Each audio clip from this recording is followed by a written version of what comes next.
Well, thank you very much for the generous introduction. I can hardly wait to hear what I'm going to say after that build-up. But I, President Fithian, members of the Clark Board of Trustees, members of the faculty and administration, parents, friends, honored guests, and especially graduates of the class of 2021, thank you for inviting me to speak today at this glorious commencement ceremony. And this is a special thrill for me. I'm getting an honorary degree, but I didn't have to work as hard for it as you did.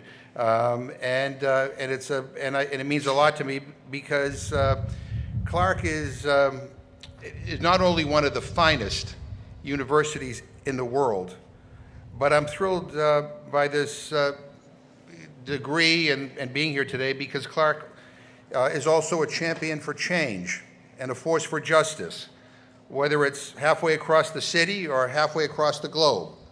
And that's what I want to talk a little bit about today.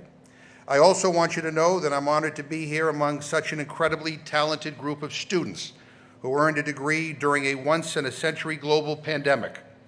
I know you came to Clark for an unforgettable college experience, but I think you got a little bit more than you bargained for. So to all those of you who have received such wonderful honors, awards, and accolades for all your hard work, I say congratulations on a job well done. To those of you who got C's, I say you too can one day be a member of the United States Congress. And of course, to your families, I realized something while I was writing the speech. I realized that this is the last lecture that your kids will ever have in college. That scares the hell out of me, and I think it should scare the hell out of you too.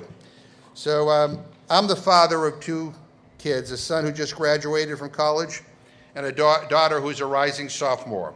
So I know how proud you are today and how it feels. Like just last month, you were bringing them home from the hospital. Graduates, your families love you more than you can ever realize, and I promise you that no matter how many degrees you get, they will always be smarter than you. Now, I know what you're thinking.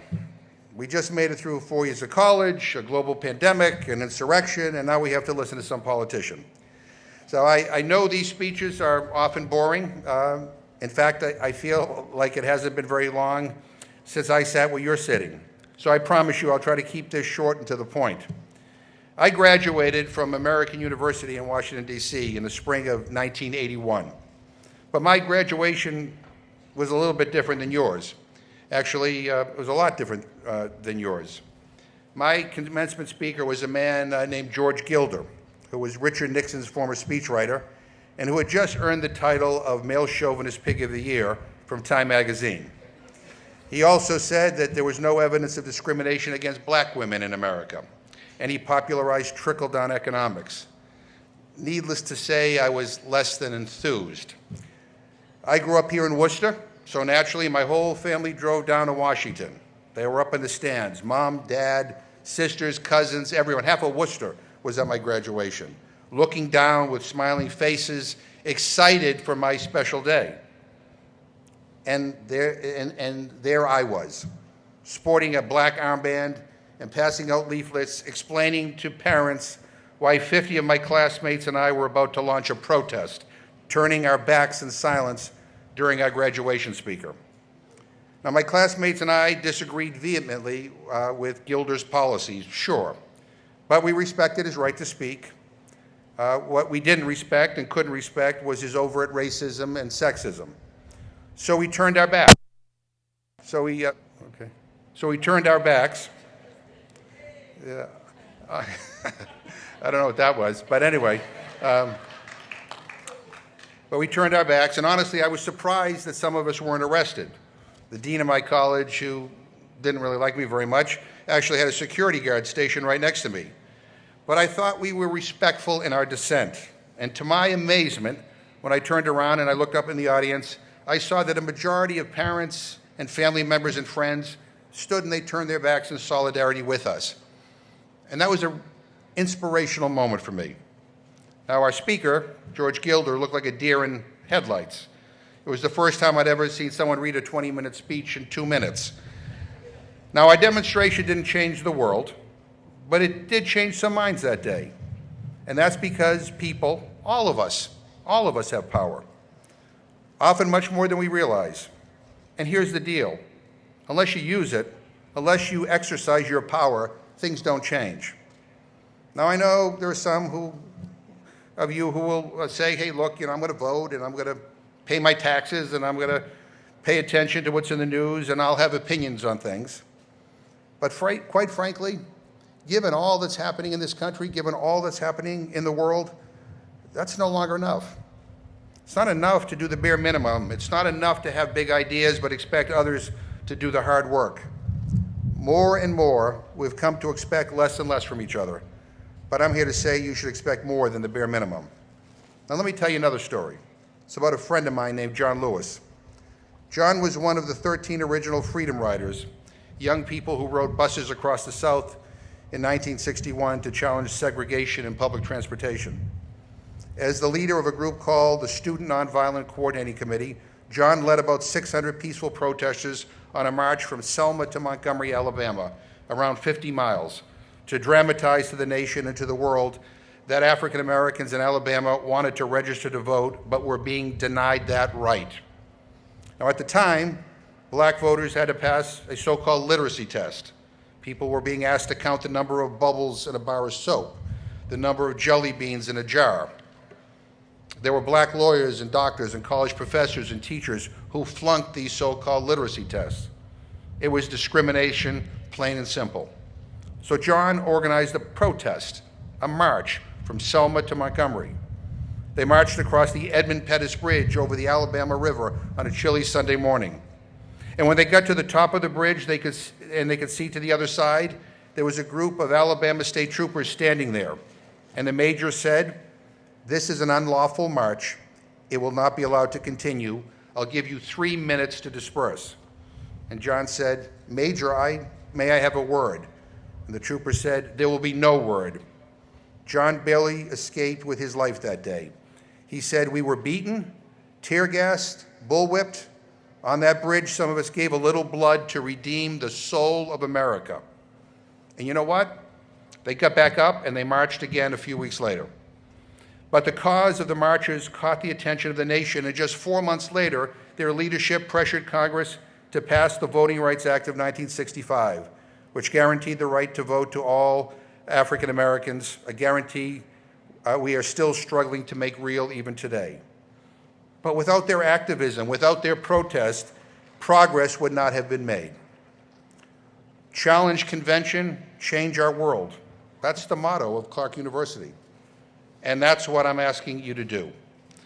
I'm asking you to reject the view of those who say America is perfect, love it or leave it. Because, in case you haven't noticed, we have some pretty big problems in this country. We've got too many hungry people. We've got too many homeless people in America. We've got too many bombs and not enough teachers. Too much news and not enough wisdom. Too much heat and not enough light. And we cannot afford to look the other way any longer. To raise these issues is not to diminish America. It is to imagine America as it should be, as it could be, if we're willing to work for it. You know, when I was in high school, I had an old history teacher who used to end every class by saying the same thing. He'd say, "Remember one thing, the world will not get better on its own." To be honest with you, I had no idea what the hell he was talking about back then. I do now. And I know some of you are frustrated with our political system. I know that it moves way too slow. I know that in many cases you feel your voices are not being heard. And I know that there are some of you who think, hey, I'm going to do my own thing. I'm going to be a mathematician or an artist or a video game designer or a lawyer. This stuff doesn't affect me. But it does. It does. Like it or not, we are all interconnected. You are all citizens of this country and this world. Indifference and complacency are luxuries that you can't afford. Climate change, gun violence, racial injustice, inequality, war, drought, famine. These crises don't care about partisan politics. And they are not small problems. They will impact us all, every one of us, in ways big and small. And to solve them and survive this century, our country will need to make more than a few little changes here or there. It will require incredible imagination, perseverance, and systemic change. The world will not get better on its own, and nothing has ever gotten better unless like-minded people come together and demand change. From Lexington and Concord to Selma and Stonewall, from the struggle to end the Vietnam War to the Black Lives Matter movement, this nation was born in revolution, nurtured by dissent, and strengthened through protest. There's a statue of the actor Will Rogers in the Capitol building in Washington, D.C. And every time I look at him, I think of his famous quote, "Even if you're on the right track, you'll get run over if you just sit there." That's because how you live matters. And even if you have nice thoughts and show up and vote every once in a while, you're going to get run over if you just sit there. And even if it seems like a long shot, even if it seems like nothing is ever going to change, it is always worthwhile to stand up for what you believe in. This university has given you the tools you need to do your part by teaching you not what to think, but how to think. Now comes the hard part. Fight for what you believe in. Don't throw away your conscience. Find your compass and follow it. Figure out what brings you joy and do it. And remember that the power of the people is always stronger than the people in power. Now, many of you know this, but John Lewis went on to become a member of the United States Congress. And looking for clarity in these confusing and uncertain times, I would often turn to him for insight and wisdom. You know, Brother Jim, he used to say to me, when you see something that is not right, that is not just, that is not fair, you need to stand up, speak out, and get into good trouble. I got arrested twice with John protesting human rights atrocities. One of the proudest moments of my life was sharing a cell with him. By the way, I'm grateful my parole officer let me be with you here today. No, just kidding, just kidding. We are one people, we are one family, we all live in the same house, the American house, the world house, he said before he died last summer. Whenever and wherever we see injustice, we have a moral obligation to say something. So to the class of 2021, I want you to care more and love more, to be peacemakers and change makers. I want you to be tough-minded but tender-hearted, to read more and to study our history. But most importantly, I'm asking you to cast aside cynicism and get into some good trouble, necessary trouble to redeem the soul of America. I want this to be the biggest class of troublemakers that Clark University has ever graduated.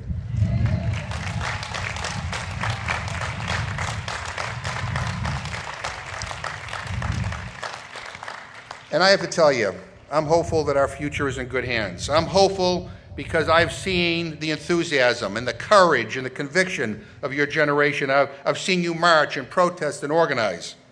And when the historians pick up their pens to write the story of this century, I know you'll give them something to write about, that you'll challenge convention, that you'll change our world.